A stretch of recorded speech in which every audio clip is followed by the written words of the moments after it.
सभी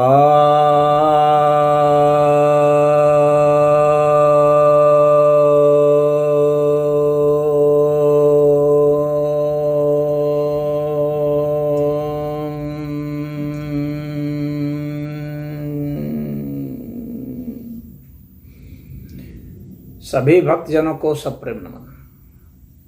भक्तों, आज कुछ जिज्ञासाओं का समाधान करूंगा। उसमें से एक जिज्ञासा यह है कि शिव जी की तस्वीर में आंख बंद करके ध्यान कर रहे हैं, वे किसका ध्यान करते हैं? भला उनसे बड़ा कौन है? हाँ, हम लोग जो तस्वीर देखते हैं उसमें देखते हैं कि शिव जी बैठे हुए हैं, ध्यान मग्न हैं, आंख बंद करके बैठे हुए हैं। अब लोगों के मन में यह एक धारणा है कि ध्यान सदैव दूसरे का किया जाता है।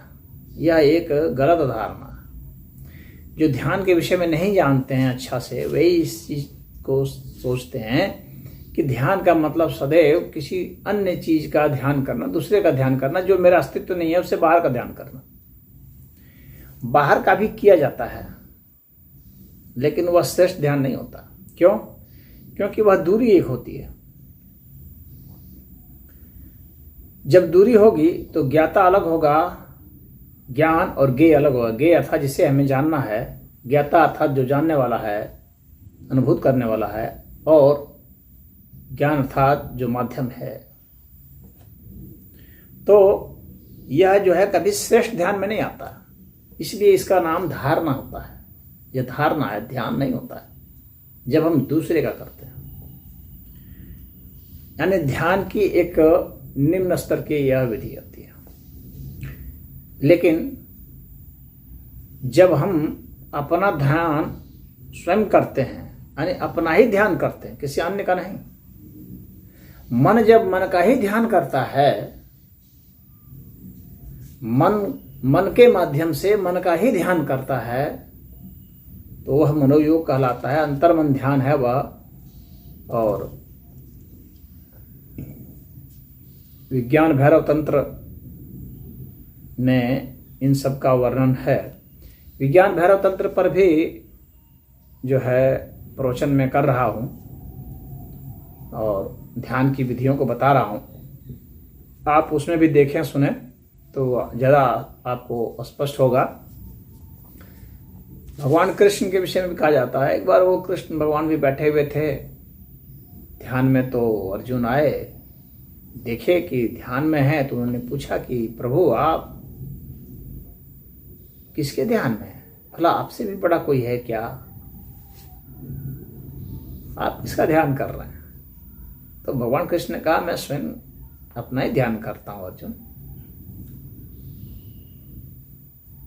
कोई जरूरी थोड़ी होता है कि ध्यान दूसरे का किया जाए। श्रेष्ठ ध्यान तो वह है जब व्यक्ति स्वयं का ही ध्यान करे। तो शिव जी से भला कौन बड़ा है? कोई बड़ा नहीं। और यह आप कैसे यह सोचते हैं, यह भी एक गलतफहमी होती है कि जो बड़ा होता है उसी का ध्यान किया जाता है। छोटे का भी ध्यान किया जा सकता है। तो बड़ा और छोटा से मतलब नहीं होता है। ध्यान बड़े का भी होता है, छोटे का भी होता है, बाहर का भी होता है, भीतर का भी होता है, और अपना भी होता है। तो शिव जी शिव का ही ध्यान कर रहे हैं और किसी का नहीं। इसलिए उन्हें आदि योगी कहा जाता है,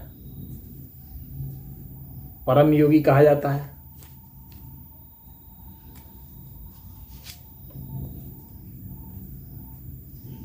तो ध्यान वही होता है जिसमें कि आप अपना ही ध्यान करते हैं, तो वह समाधि हो जाती है। वही ध्यान समाधि है। क्योंकि समाधि में फिर शून्य जैसी स्थिति हो जाती है, क्योंकि अलग कुछ रहा नहीं। जो विषय था उसी का ध्यान कर रहे थे, उसी से कर रहे थे, तो वह जो है समाधि हो गई। एकत्व हो जाता है उसमें, और जो एकत्व हो जाता है, निर्विकल्प समाधि उपस्थित हो जाती है। अद्वैत की जो स्थिति है वह आ जाती है। जब तक आप दूसरे का ध्यान कर रहे हैं अद्वैत की स्थिति कभी नहीं आएगी। अद्वैत की स्थिति तभी आएगी जब स्वयं का ही हो रहा है ध्यान और स्वयं से ही हो रहा है। यानी जिस तत्व का ध्यान कर रहे हैं वह ध्यान करने वाला भी वही तत्व है और जिस विधि से हो रहा है वह विधि भी वही है। यानी अलग से कुछ और नहीं रह जाता है। एको ब्रह्म द्वितीयो नास्ति, सिर्फ ब्रह्म है, दूसरा और कुछ नहीं है, अन्य और कुछ नहीं है। ऐसी जब स्थिति हो जाती है तो ऐसी स्थिति को ही शिवत्व कहा जाता है। शिवत्व, शिव अर्थात कल्याण, तो कल्याण होता है ऐसी स्थिति में ही। तो शिव जी स्वयं का ही ध्यान करते हैं, स्वयं से ही करते हैं, किसी अन्य का नहीं। ओम।